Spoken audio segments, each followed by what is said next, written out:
Hi, and welcome to our journey toward a simpler, more sustainable life. My name is Dave Bartholomew, and we're here to share with you about 40 years of experiences that we've taken on our journey towards a simpler, more sustainable life.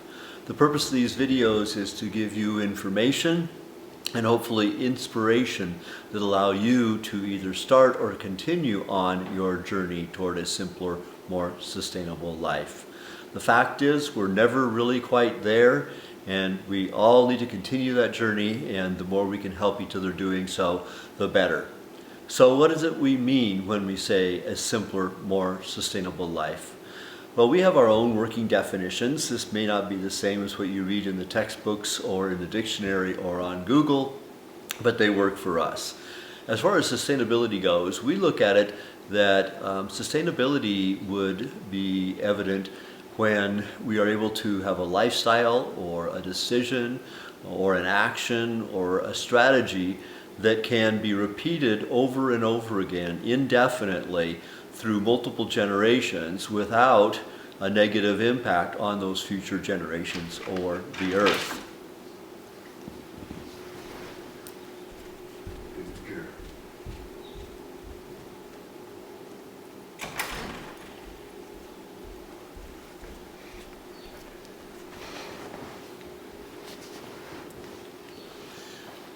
We also embrace the triple bottom line definition of sustainability, which holds that in order for something to be truly sustainable, it isn't enough to just be environmentally sustainable. It isn't enough to be economically sustainable. It isn't enough to be sustainable with regards to the human condition, that we really instead need to do all three of those at once. If we miss any one of those three, it really isn't a sustainable activity. As far as the simple part goes, simple is one of those words that has multiple seemingly conflicting definitions. We don't mean simple as in easy, because in our experience, the closer you get to leading a sustainable life, the harder it can be. But instead we mean simple as in not complex, fewer moving parts, fewer things to go wrong, more basic, much more direct. It's our opinion that simplicity is a great strategy towards sustainability. So we strive to have a sustainable life through simplicity. We're not completely successful. We're not successful at all of these things, that's for sure. But our hope is in sharing these things with you that it can be of help to you. So today we want to focus on something that has a huge impact on our sustainability, perhaps one of the largest areas of impact on our sustainability, and that's our homes. Whether you look at it environmentally or financially or socially, those same three bottom line considerations, our homes have a huge impact on us. For one thing, as you may know, homes are usually the biggest single financial commitment of our lives. It's especially true when you consider not just the cost of the house, but also all of the upkeep and the utilities and the repairs and the maintenance. It's a huge financial impact on our sustainability.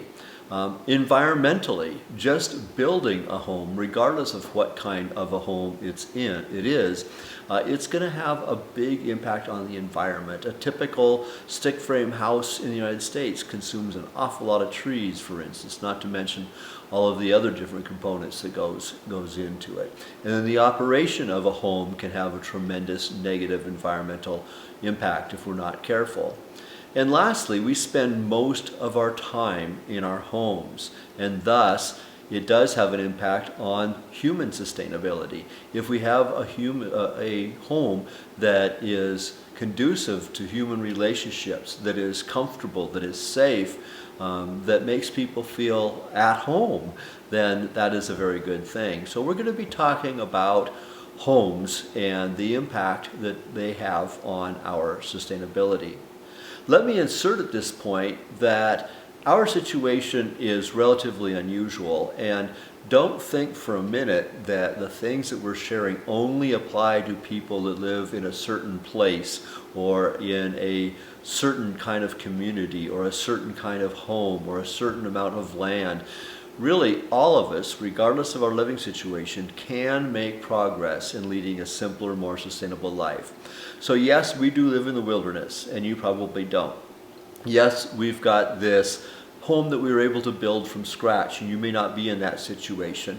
You may find yourself in an urban or a suburban situation. You may find yourself in an apartment or a condominium or a townhouse. Please don't let any of that make you think that you can't make progress towards leading a simpler, more sustainable life.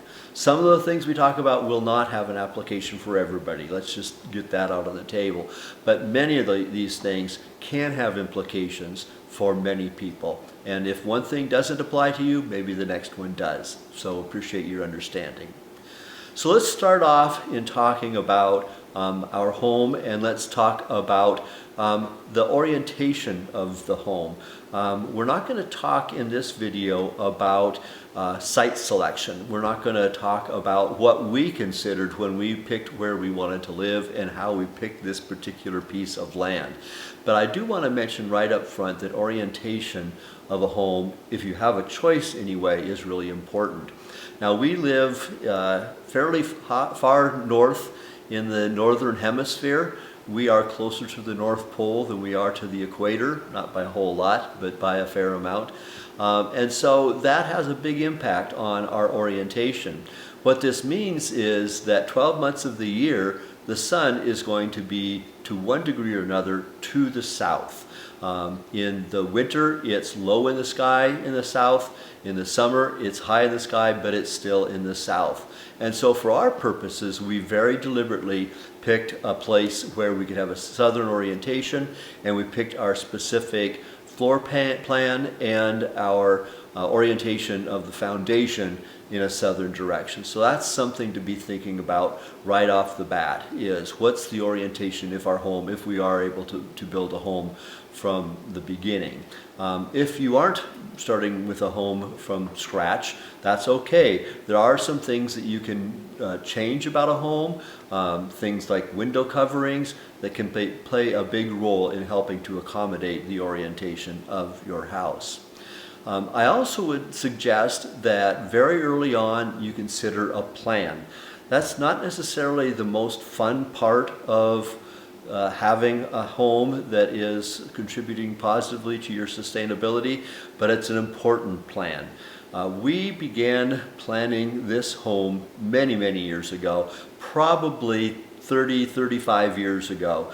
We bought the land 26 years ago, so a good several years before we bought the land, we were doing planning. And part of that was strategizing and figuring out what was important to us and what our priorities were going to be and what our needs would be in the future and those sorts of things. So if you're early in life, I really strongly suggest you start planning. And one thing about planning is that if you start with that grand vision, a vision that even seems impossible, and if you break it down into smaller steps and take those smaller steps and break them down into even smaller steps and then smaller steps again, and do that to the point that you know what you need to do today or this week or this month, and then start doing them, we found that all of a sudden we had this amazing home, and we never could have done it if we hadn't broken it down into those smaller and smaller steps. And so one of the strategies that we came up with very early on is that we wanted a home whose longevity would be measured in centuries, not decades. Now that might sound like an obscure or esoteric kind of a consideration, but it wasn't for us. We are very disappointed at our disposable society, and homes really are in some ways considered disposable. There are some homes when they reach 20, 30, 40 years old, it's time to replace them. And we're seeing that more and more in our part of the country, and it's really unfortunate. That hasn't always been the case in all parts of the world, and so we wanted to have a home that would be measured in centuries. About the time that we were getting into all of this, the Seattle area had a domed stadium called the Kingdome, and there was talk about it not being what we needed anymore. And they decided to tear it down and replace it with a couple of other stadiums.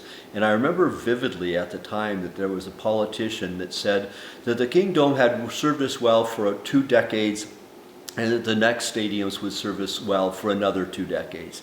And I thought, what a horrible, short-sighted way of looking at that.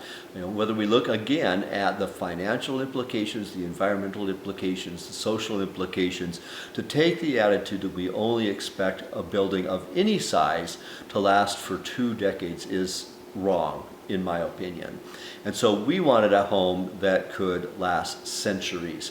And there's lots of reasons for this, and the social part of it is part of it as well. We wanted a home that could be part of our family for future generations, and maybe at some time we can do a video about some of the steps that we've taken to try to ensure that likelihood as well, more from a financial and legal perspective. So the centuries component, the longevity component, was one of the core strategies that we developed very, very early on in the process. I remember doing research at the very beginning and trying to find out what some of the common design elements were of buildings, but particularly homes, that had lasted for a very, very long time. And it was really interesting what I found. One of the things I found was that eave size makes a big difference. How big of an overhang do we have on our roof? And the bigger the eave, the bigger the overhang, generally the longer a building will last. And when you think about that, it kind of makes sense, because what does that overhang do? So that overhang protects the foundation of the house. And of course, the foundation is, well, foundational. And if that foundation is compromised, the building will not last. So protecting that foundation with eaves does definitely lend to the longevity of a building. So that was just one of the things that we learned early on. One of the other very, very important things that impacts longevity, but also other things that were important to us, is the actual superstructure, the frame that the house is built on. And that also impacts longevity. We've been to Norway a couple of times, and one of the times we went, we were kind of thinking about how to make our home something that can last centuries. And in Norway, there's a lot of buildings that have lasted centuries, so it was a good place to go for information and also inspiration. And I remember we were in Oslo, and we were looking at some of the buildings, and the ones that were the oldest seemed to have timber frame structures, not the stick frame structures. And that really impressed us. And many of those buildings were 400 or 500 years old, some even older than that, and they were timber frame structures. Well, part of the reason for that is that the so-called stick frame construction that's so common in the United States right now really wasn't common then. That's a relatively new innovation. But the fact of the matter is, if you have a few large, sturdy beams and posts, it is sturdier than lots of small sticks, as in 2x4s, 2x6s, 2x8s, 2x10s. It also is sturdier the way you connect timber frames. A regular stick frame construction typically will use nails to hold things together, and depending on the orientation of that nail, it's either being used in shear strength, or it uses friction to hold things together, and it relies heavily on gravity. In contrast, a timber frame structure is generally put together with mortise and tenon and dowels, and it is a much more mechanical, much more physically integral kind of a connection. I remember asking the architect if we would need hurricane clips on this house, and he kind of laughed at me and said, "No, that won't be necessary." And I said, "Why not?" And he said that hurricane clips were used on a stick frame home because if the wind hit those houses correctly, gravity's not working the same way it normally does, and it can lift the entire house off of the foundation. In contrast, a timber frame home, each of the members are held together in such a mechanical way that if you could actually pick up the entire building, if you find a crane large enough to attach it to the peak of the roof of this building, you'd actually pick up the entire building together. It would stay in one piece. At least the superstructure itself would. The windows and doors might fall off, but the basic structure, which is what is compromised in a stick frame construction, will last much longer in inclement weather, in adverse conditions, than a stick frame construction. So we did decide to go with a timber frame construction. And I'll show you in a minute some examples of what I'm talking about. But let me also interject that it is possible to make a timber frame home that's not as environmentally sensitive as we would have liked. One of the reasons why timber frame homes are not as common now is because you need to have very big trees. If you want to have big members in your home, you need to take it out of big trees, and there just aren't as many of those around, and we really don't want to take a lot of those old growth timbers down anymore. So when we were doing this, there was a window of opportunity in our area in the northwest portion of the United States when they were dismantling buildings, particularly commercial buildings, factories, warehouses, that were built with massive timbers cut from old growth trees 100 years ago. And prior to this time, they were tossing all that into the landfill. And then since then, there aren't very many of those buildings left, and so the idea of being able to build a timber frame home out of recycled, reclaimed timbers really isn't as viable now as it once was, and it was really a ripe time for us to be able to do that. And so we were able to take wood that historically would have gone to a landfill and use it to build a home. We were able to build an amazing home with a quality of wood that just isn't available anymore because it comes from buildings that were built about 100 years ago. The wood in this home came from two buildings primarily, one in the Port of Portland in Oregon, a port building there, and then a door and sash factory in British Columbia. And so this is Doug fir. It's recycled Doug fir. It's a very tight grain. The wood isn't perfect, but I like to think that it's got personality. It's got holes in it where they've drilled holes in it, and there's places where nails and screws have been put into it, and you can see some of those scars. But I think that's personality, and I really like it. And with that, let me show you some of the examples of the timber frame structure in this building. So this is one of the timbers in our home. I'm showing you this shot to illustrate a couple of different points. One is you'll notice that there is plenty of evidence of the prior application of this beam. These marks like this, these are all examples of scars that are left over from its previous installation. The other is to illustrate how all of this is connected together. You'll see in the upper right hand portion here, this is a knee brace, which then goes into this beam with a tenon, and then this oak pin, this dowel, goes in through a hole through that tenon and out to the other side. And that's the way that it's mechanically connected. So we're not relying on the shear strength of a nail. We're not relying on the friction on a nail to hold it together. So it's mechanically connected. And those dowels can be found throughout this frame, including at the other end of that knee brace where it connects with the joist above it. This shows a larger segment of the timber frame. There are 4 bents in this house. A bent is a more or less two-dimensional design element of a timber frame building, and they are assembled laying down and then bent up into the vertical position, and then as the second one comes up, the two are connected, and then the same with the third and the fourth, and then eventually the two sets of 2 are connected at the top. The horizontal beam that you're seeing straight ahead with the clock on it, that represents a portion of the bent.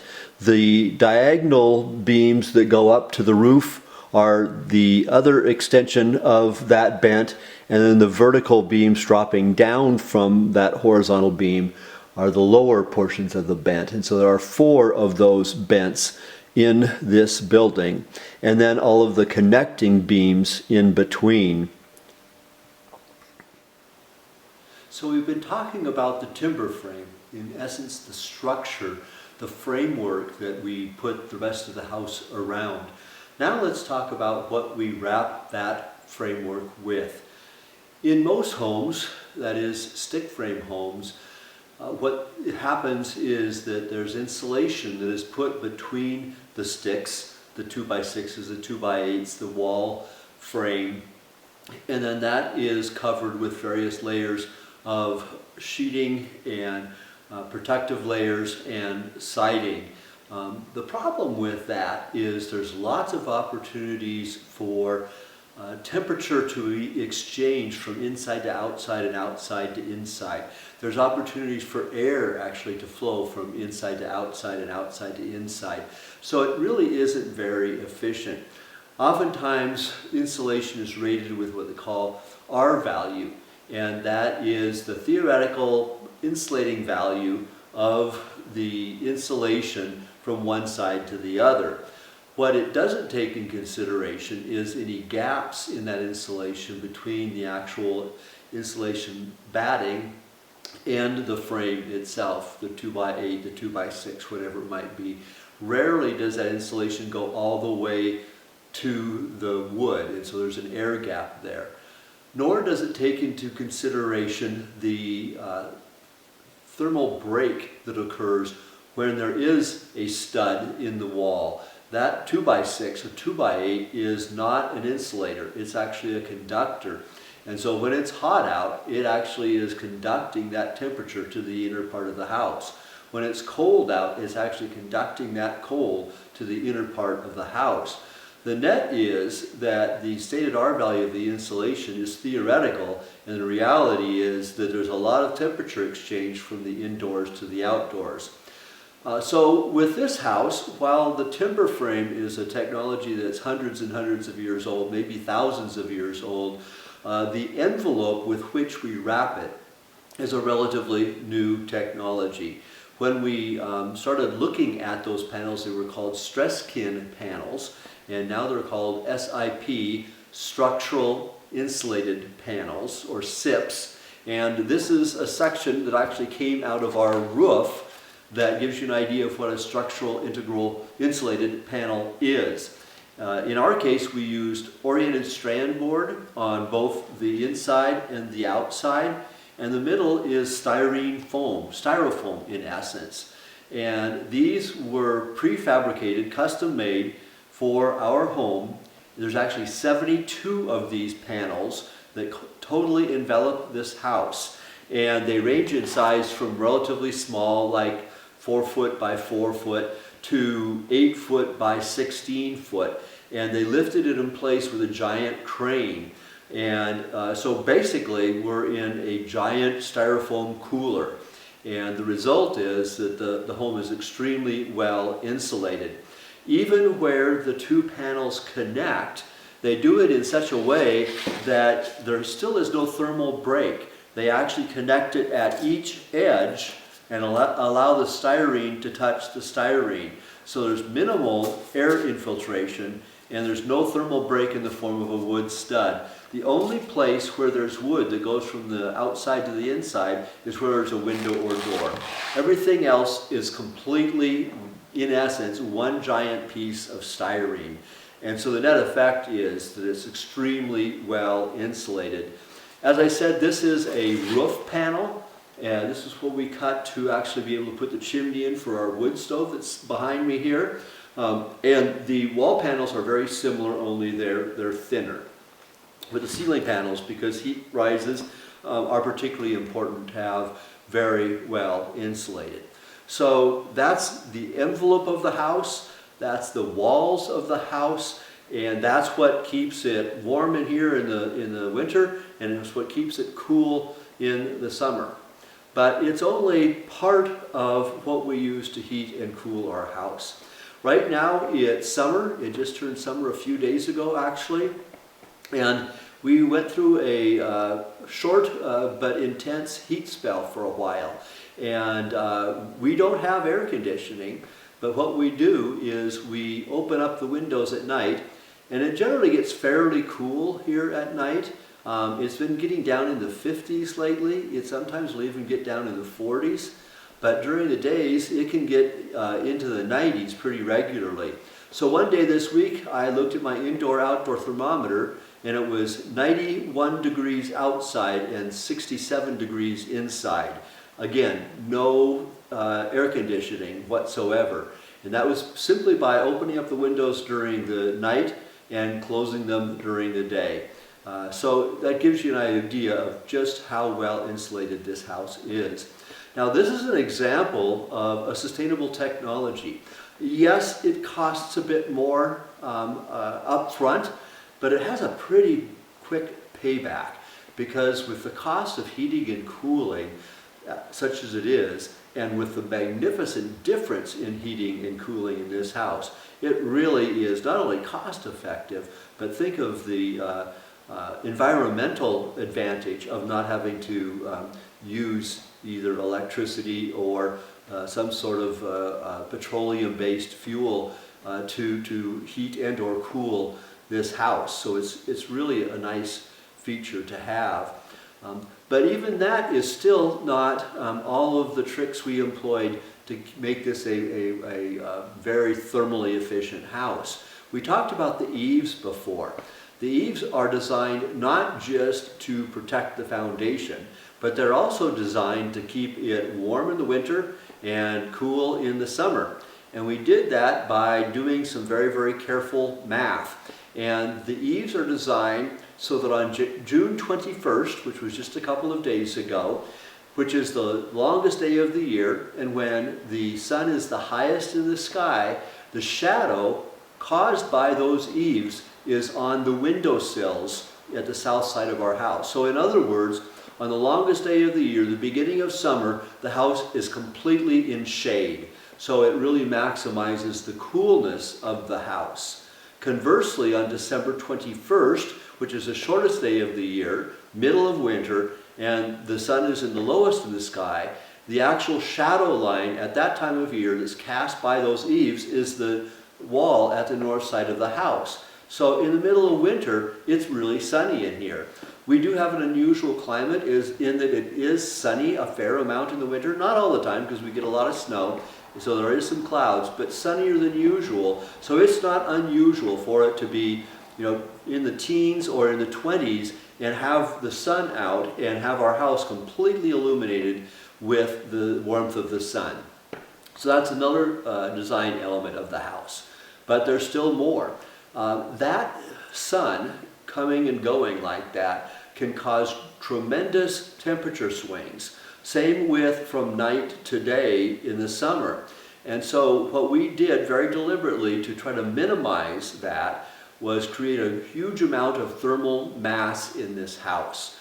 Mass is the volume, the dense volume of material that takes a long time to warm up and a long time to cool off. And so what that does is acts as a buffer, if you will, to the temperature swings. The main piece of thermal mass we have in this house is the floor. And you can see it beside me here. It's designed to look like slate, but it actually is stamped concrete. And on the south side of the house, it's 4.5 inches thick. On the north side, it's 2.5 inches thick. And collectively, on a sunny day in the winter, it has enough mass to be able to collect enough heat on day one to actually heat the house on day two. So it by itself actually can heat this house in the winter. Of course, we don't always have sunny days in the winter. They are the exception rather than the rule, just not as big of an exception as it is in other places. So we do have to use other methods, most notably the wood stove behind me. As far as our county is concerned, we have one source of heat, and that's this wood stove. And for a house of this size, that wood stove is pretty small in size, but it does a wonderful job of keeping this place warm. That thermal mass helps not just with the solar heat, but also with the wood stove heat. So when that wood stove is burning, that thermal mass in this house is slowly getting warmer. So when that stove goes out, it still helps keep the house warm. On a winter's day, it's not unusual for us to have a fire every second day or even every third day because of the great insulation value of the walls and ceiling and because of the thermal mass.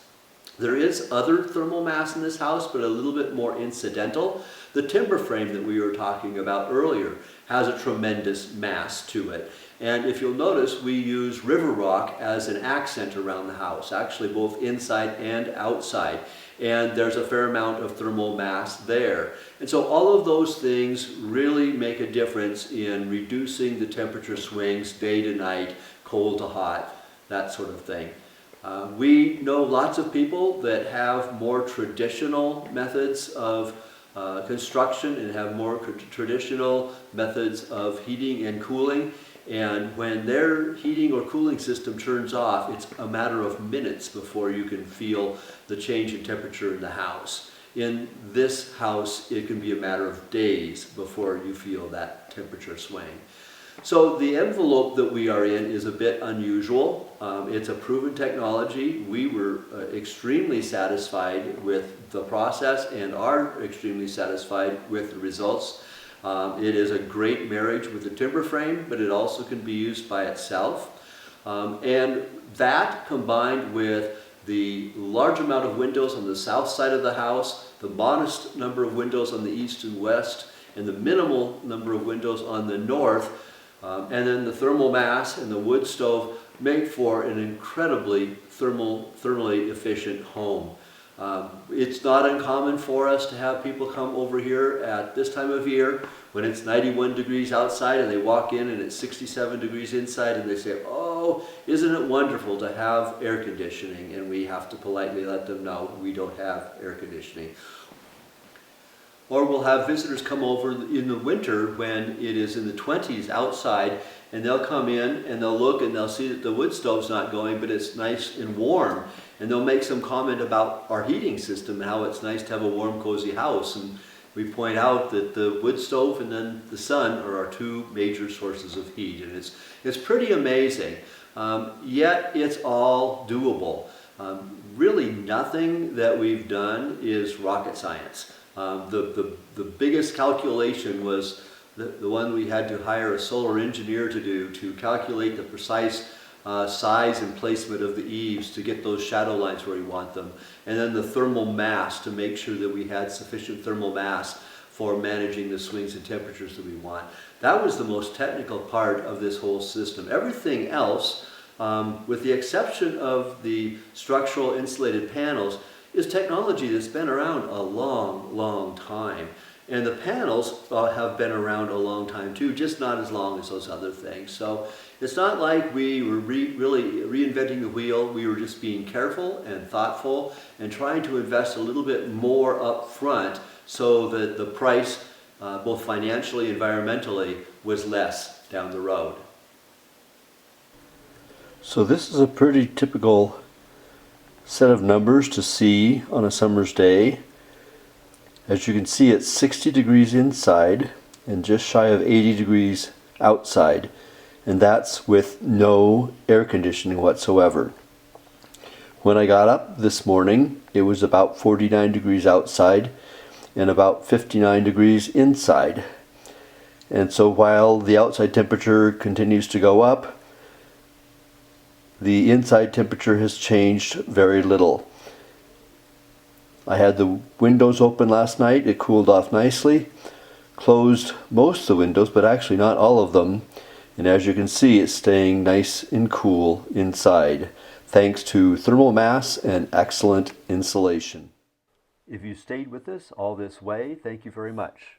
We've provided a lot of information, and yet there's even more to come in future videos. If you liked it, please push the like button, share it with your friends, subscribe to this channel, and make comments below. Thank you very much.